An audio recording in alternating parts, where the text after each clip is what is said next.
Welcome back to another episode, another week of the Past the Present podcast. For all my long-term listeners, to all my subscribers, to everybody that's viewing this and continue to support the show, I want to say thank you. I love you. I appreciate you. Thank you for being a part of the show. Thank you for supporting the show. If you haven't done it yet, please pause the video for a second, hit the subscribe button. Come on, show me some support. Show your boy some love. Continue to show the show some love. Show the show some love. That sounds crazy, right? But seriously, please hit the subscribe button. Please continue to support the show. All fans, I really appreciate you. Now, today's show was being hijacked.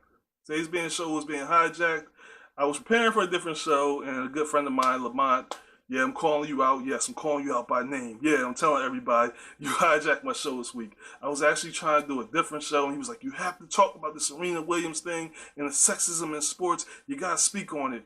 And I'm like, yo, I've been haven't been really following it like that, so I'm about to get caught up. He's like, what do you mean you haven't been following it? It's been everywhere. And I'm like, yeah, I kind of been hiding under a rock, preparing for this other show that I was going to do. And he's like, forget that show. You need to put that on the back burner and talk about this. So here we are. You already read the description. You already know what we're here to talk about, so let's get it on. Now, I want y'all to I want some participation, so I want y'all to comment. Email me, pastthepresentpodcast@gmail.com. Comment, let me know what you think. What's your opinion? What's your thoughts on today's subject? All right? I want some feedback. I want to get the debate on. Let's get it on. Let's get in debate mode. So let's get right into it. So, during the U.S. Open Finals match between Serena Williams and Naomi Osaka, I think I said her name right, Naomi Osaka, controversy had brewed and happened. Serena Williams was penalized for receiving coaching from her coach, which is illegal in tennis, which I didn't know until recently.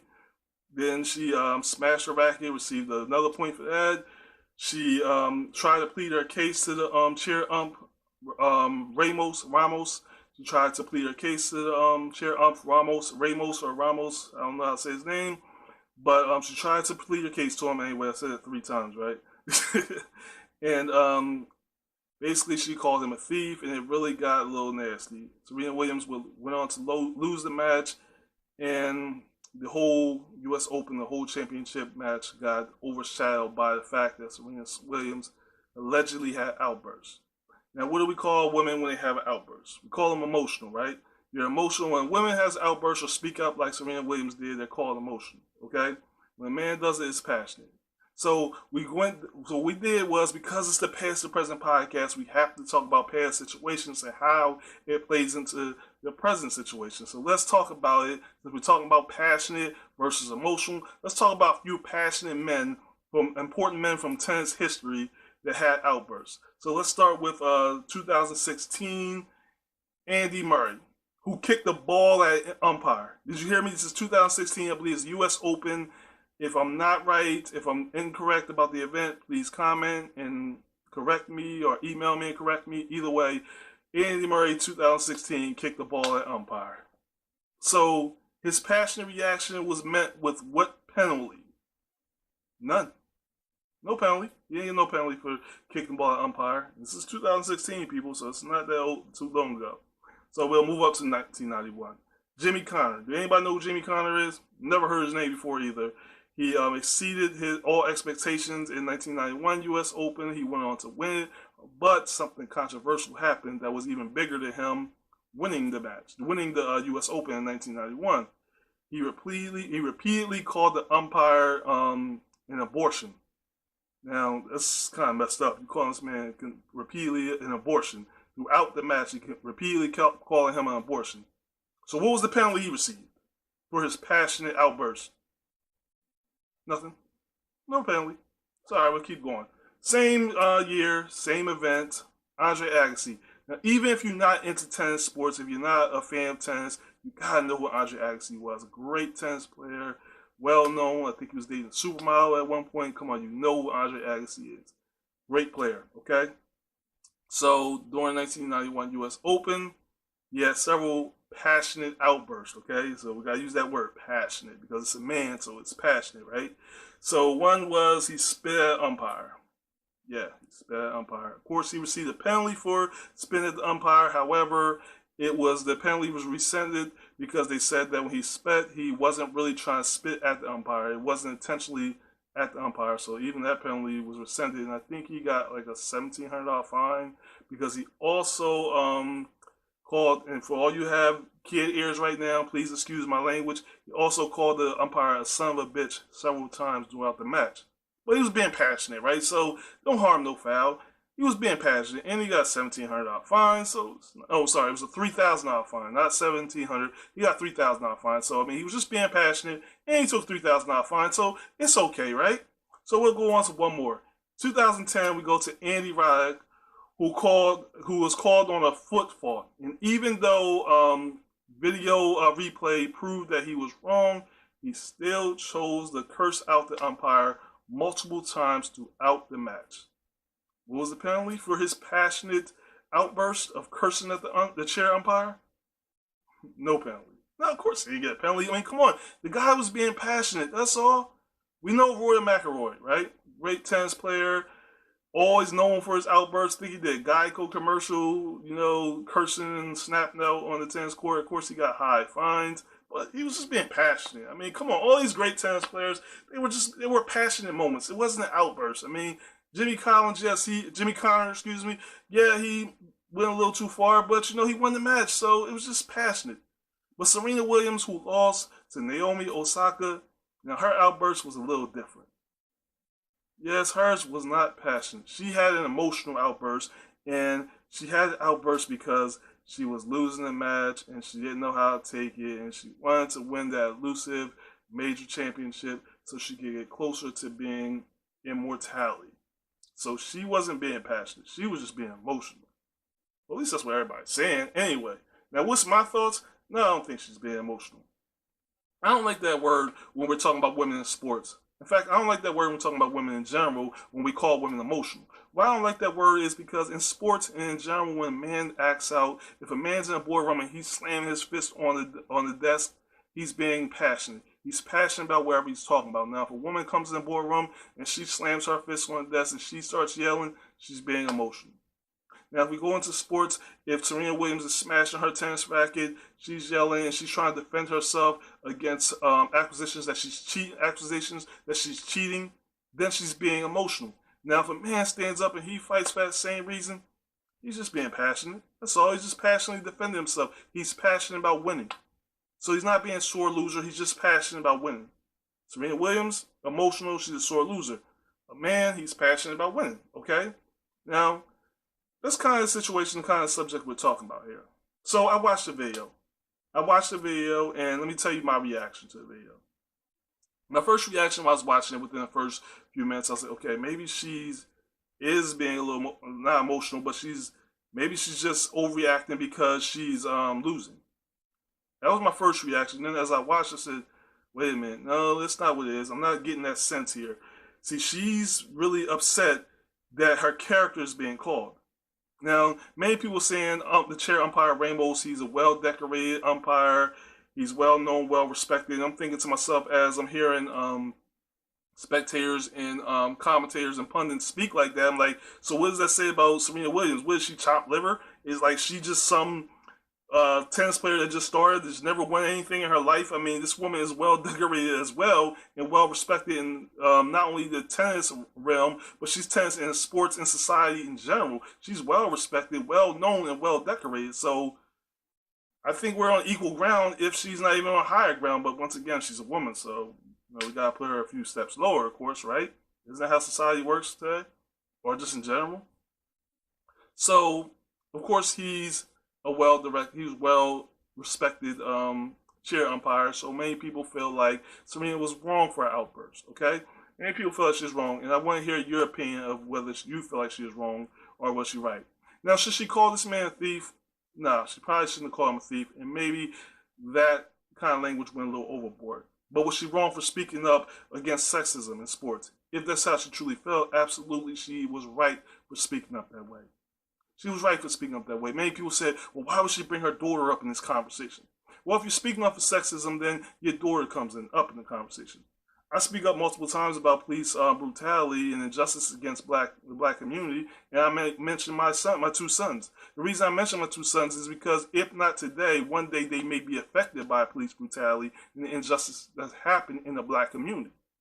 So yes, I speak about them because they're one they can be violated by these things. So when Serena Williams speaks up about her daughter, then you gotta look at it the same way. If she's speaking up and feeling that this is sexism and racism, being as though her daughter is of African American descent, and the fact that her daughter is a female, then she definitely it could be subject to the same sexism and racism that Serena Williams is feeling, and that she's feeling she's subject to. But this is the thing we have. This is the problem we have. I said we was gonna have some fun, and we're gonna have some fun at some point. Or maybe not. I don't know. Depending on where you stand, it may be fun, maybe not. But here's the point we are in this world. I realized something recently.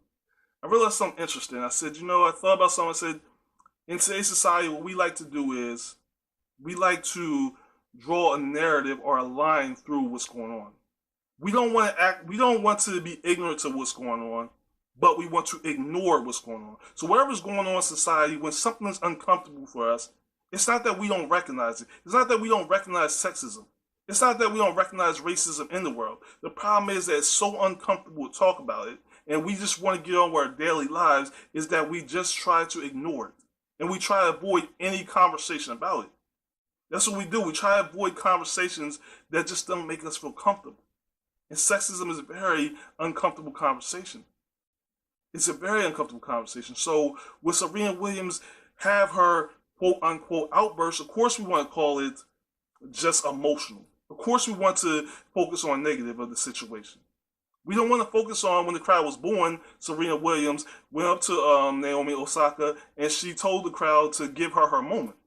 Because we don't want to focus on that, right? We want to focus on negative. Think about this. Look at your social media account right now. Which video are you sharing? Are you sharing the video of the man with the man or woman with a positive message? Are you sending the video of the man or woman passing their 2-year-old some weed? Which one are you sharing? Of course, you're sharing the weed video. Are you sharing the video of the 16-year-old boy helping the old woman across the street with her groceries? Or are you sharing the video of the 16-year-old man, little boy or girl beating up an old woman? You're sharing the one of the boy or girl beating up the old woman because see, negativity is what we spread and we share. We don't want to focus on things that's uncomfortable and how wrong it is, but we're entertained by that. So when Serena Williams, when she did put her arm around Naomi Osaka, and she did try to quiet the crowd so Naomi Osaka would get a glimpse of her moment in the spotlight, we don't want to focus on that. We want to focus on the alleged outburst by Serena Williams. We want to focus on the fact that she was completely wrong, and we want to overshadow that and make that the conversation and then blame Serena Williams because this is the conversation. This is the title, and the fact we're not talking about this epic win by Naomi Osaka. We're not talking about that. But let's be honest. It's more interesting to talk about Serena Williams' outburst. It's more interesting to say that she's emotional. But see, I don't know if I call her emotional. See, I looked at it like this. Another way I looked at it, I said maybe this is the straw that broke the camel's back. Because when I did my research, I started looking into it, what I noticed is Serena Williams did mention that she goes through this consistently at the U.S. Open. As this is not the first time she had this problem where there's been kind of unorthodox penalties called against her. And as I went through the research, there were multiple events, at least 4 or 5 events over the last 10 years, where she dealt with similar circumstances, where there were some questionable calls being made at this particular event. So I start to wonder, maybe this is just the straw that broke the camel's back. We all have our limits, okay? We all have our limits before we snap.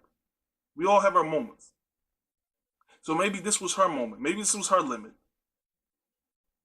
Maybe she felt that as a woman and that she was feeling that she was being picked on because of women, she needed to speak up. Not only for the sake of her, but all the other women who are voiceless out here. Think about this for a second, okay? We're going to go off subject for a second. I'm going to digress. Yeah, I'm calling out right now. I'm going to digress. But think about this for a second. The Me-Too movement.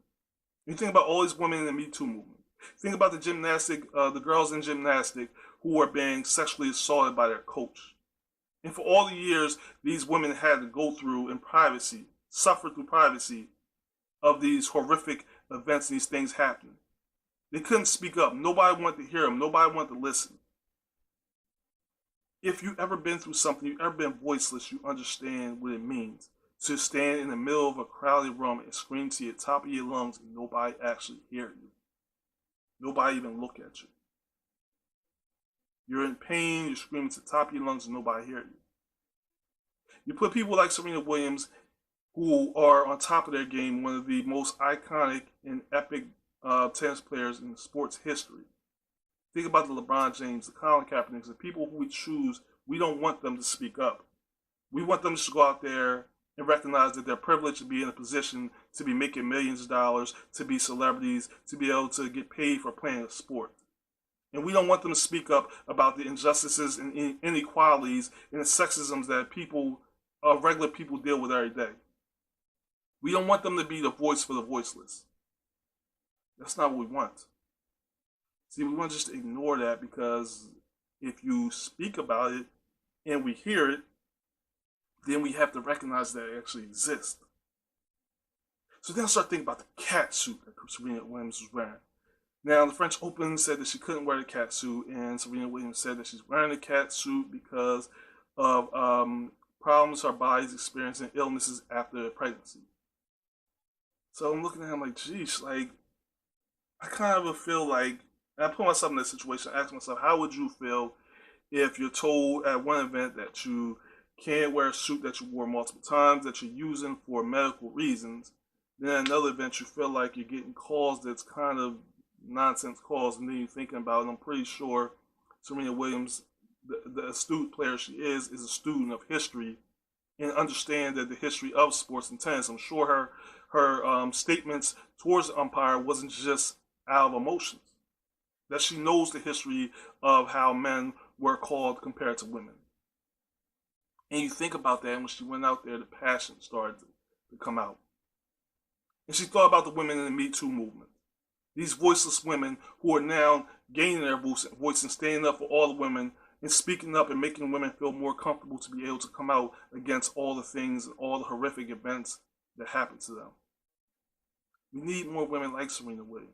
We need more people who are willing to be brave and speak up, but you have to understand something. Just like Colin Kaepernick is dealing with the Nike blowback, because now Nike is saying, you know, to stand up for something, you have to lose everything. Everybody's buying Nikes now. You're actually going out and you're buying Nike material, Nike sneakers just to burn them because you don't agree with them giving him money or representing him in a commercial. But that's kind of how it is. There is repercussions for speaking up. There's repercussions for standing up for something. And one of the repercussions is you are going to be a villain, especially when you speak up to something that people choose to ignore. Another event, and you might feel like we're digressing, but we're really not. We're still on the same subject. Another event I thought about was the Hillary Clinton election. I started thinking about it. I said, did people not vote for Hillary Clinton because of emails? Because of a super predator comment that were made over 2 decades ago? Maybe it's because her husband had an affair? Is that really why? Because they didn't trust her? Or was it because they just didn't feel comfortable with a woman being president? Or maybe it was because, you know, normally when a president is elected, and, you know, we always have male presidents, you know, the two women, the first ladies, you know, they kind of like meet up, the elected first lady and the first lady of the current presidency, you know, they kind of have their conversation. Then the two presidents talk, and it's like they're passing the torch. And I thought about, I was like, man, what's it going to be like if Hillary did actually beat Trump? Like, you got Michelle Obama, first husband Bill Clinton, and then you got, President Hillary Clinton and Barack Obama speaking. It's just kind of like, I was like, maybe it's going to feel awkward to people to see this type of scenario when they're just not ready for it yet. Their minds can't get around the fact that you have a woman as a president. Or maybe they felt like she was going to be too emotional when she was going to slam the button.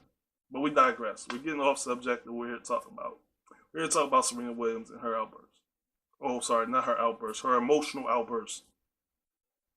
And I do feel like there's sexism. I do feel like there's sexism, but I also feel like Serena Williams, though the situation was not the right time, but then again, as we spoke on previous episodes, when is it the right time to speak up about something? We're still trying to figure it out, and nobody's still not giving me an answer. Hopefully at today's show, somebody will give me an answer of when's the right time to speak up. It's not. But another thing happened in this. I noticed that women just don't stick together. Now, Chair Umpire Ramos, a lot of umpires now talking about boycotting the tennis games or Serena Williams game because they feel like Ramos is being thrown under the bus. He's not receiving the proper support. So they're willing to stand behind him and they're fighting for him because they feel like he's not getting the proper support. And I couldn't help but feel like, what if women would have stood up for Serena Williams and other women from the Me-Too movement or other women that go through sexism? Instead of when a woman speaks up and speak their mind and be passionate, them saying that, oh, they're being emotional and agreeing with the rest of society and saying they're being emotional. What if women actually stood behind these women? What if they actually stood in solidarity to fight back against these injustices against women? What if they stood up against inequality against women? What if they stood up against sexism instead of continually being divided? And here's the interesting thing about division. Once you divide somebody, it's easier to conquer them. There's strength in numbers. So what if women did what the umpires are doing and stood behind Serena Williams? Now you may say, well, I don't agree with how she did it. We're not always going to agree with how we do things. I don't agree with everything Barack Obama did, but I still stand behind him, not because he's black, but because he stood for change and he stood for representing his country in a proper way. You might not agree with Serena Williams, what Serena Williams said or how she said it. You may have thought she went too far when she called him a thief, but you got to think about this. The underlying issue was that she was experiencing sexism and that she was speaking up for not just her daughter or not for her, but for all women. For the women who were going to come behind her and play tennis. For the Naomi Osaka's, whose career is just getting started, she's speaking up for her. So when you're talking about she's still in the moment, the reality is she's creating a situation where maybe this woman will not deal with this inequality and this sexism later on in the game. Maybe her sacrifice may save her from ever experiencing this, but you don't think about it that way. We don't put it in that context because we're so focused as women. Women are so focused on division because you're so used to being pitted against each other that it's natural to fight against another woman. It's natural to point out another woman's flaws and to not defend the woman, but get out your dagger and start stabbing too. It's natural to do that. The women, you gotta get together. At some point, you're gonna have to pull together to fight back against sexism, to fight back against the inequalities that you face. There's still wage gaps out here.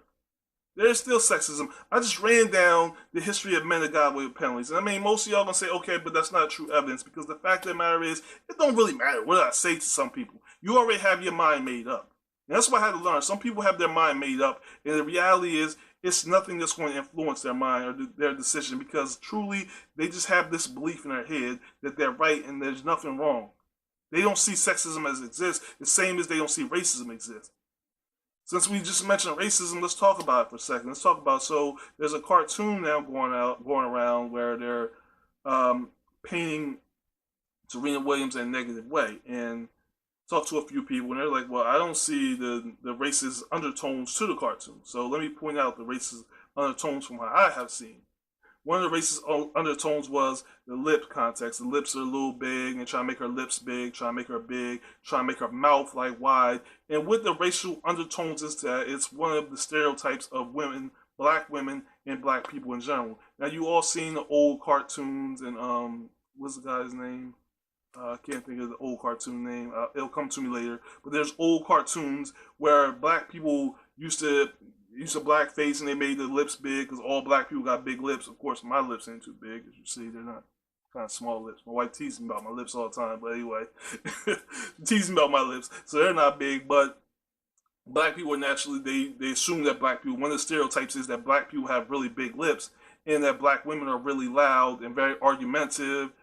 And they're really not all black women. My wife is very soft-spoken. I mean, honestly, that's the scary part, is that she's soft-spoken. Because when she gets quiet, I start to get worried, because that's when I know I'm in trouble.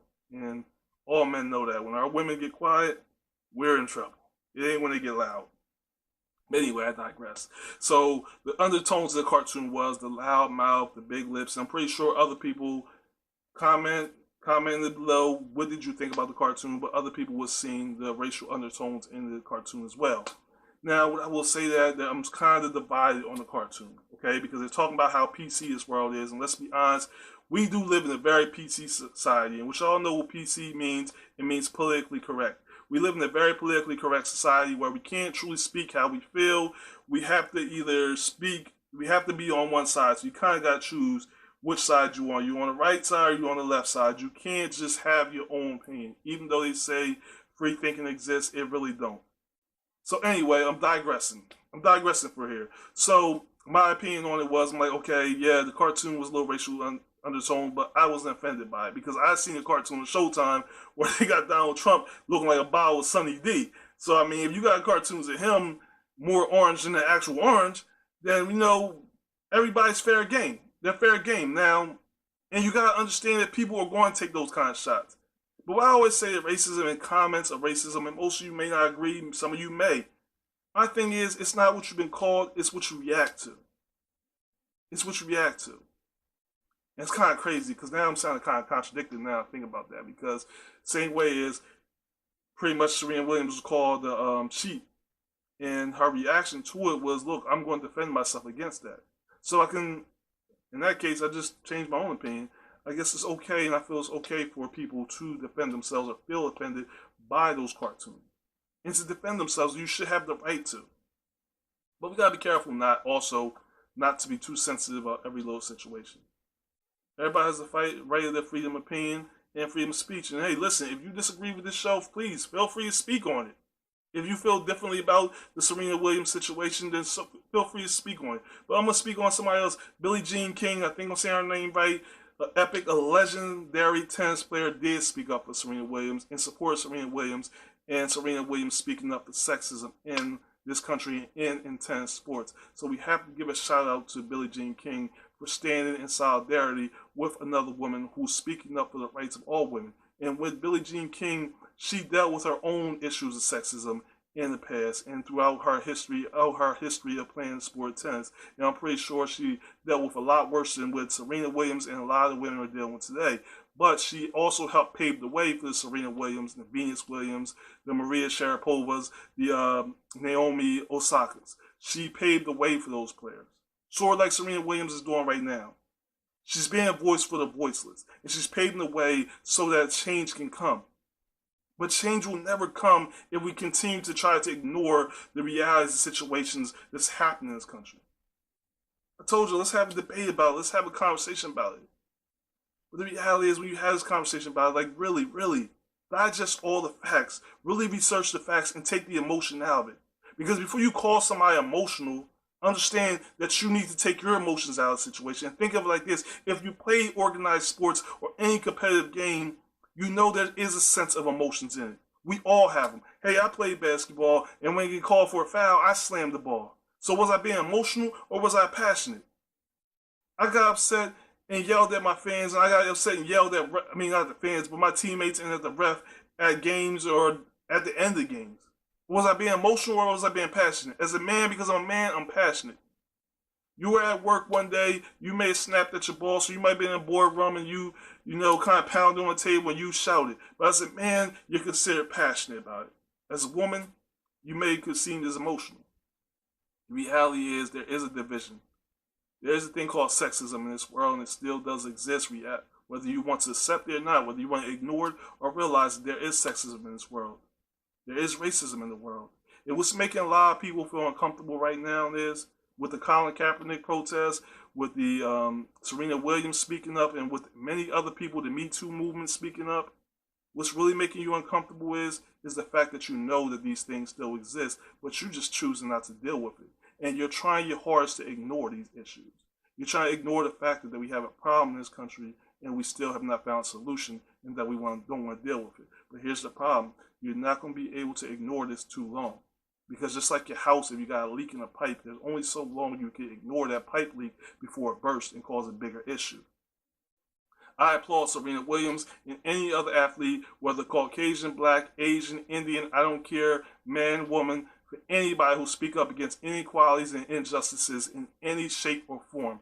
I applaud you for it. I applaud you for having the strength, the courage to speak up, and the sacrifice that you may have to face due to you speaking up. Because the reality of the situation is, when you speak up, no matter who you are, you're going to have to deal with some sort of sacrifice. And that's truly what the Nike commercial was representing. We're talking about and highlighting Colin Kaepernick. But a lot of you lost that message, like you lost the message that Serena Williams was trying to display when she made her comments at the U.S. Open. I want to thank y'all for listening to another episode of the Past the Present podcast. I'm your host, Alan the Great. I almost called it the podcast something else, but it's the Past the Present podcast. I'm your host, Alan the Great. As I started by saying, please subscribe to the channel, like, share, comment this podcast. Please, if you like what you're hearing, please come on, help me out. Help this podcast grow. Keep this podcast on air, and we can keep this great content coming. I hope to see you next week, where we continue to bring epic episodes. And like I said, shout out to my boy Lamont, who asked for this episode to come. You better comment, support, and share this podcast, because I did this for you on short notice. I put it together, made it happen. And for you, my fans, once again, I want to thank you for being part of this show, for supporting this show, for subscribing to the show, and I hope to see you back next week. Until then, stay tuned.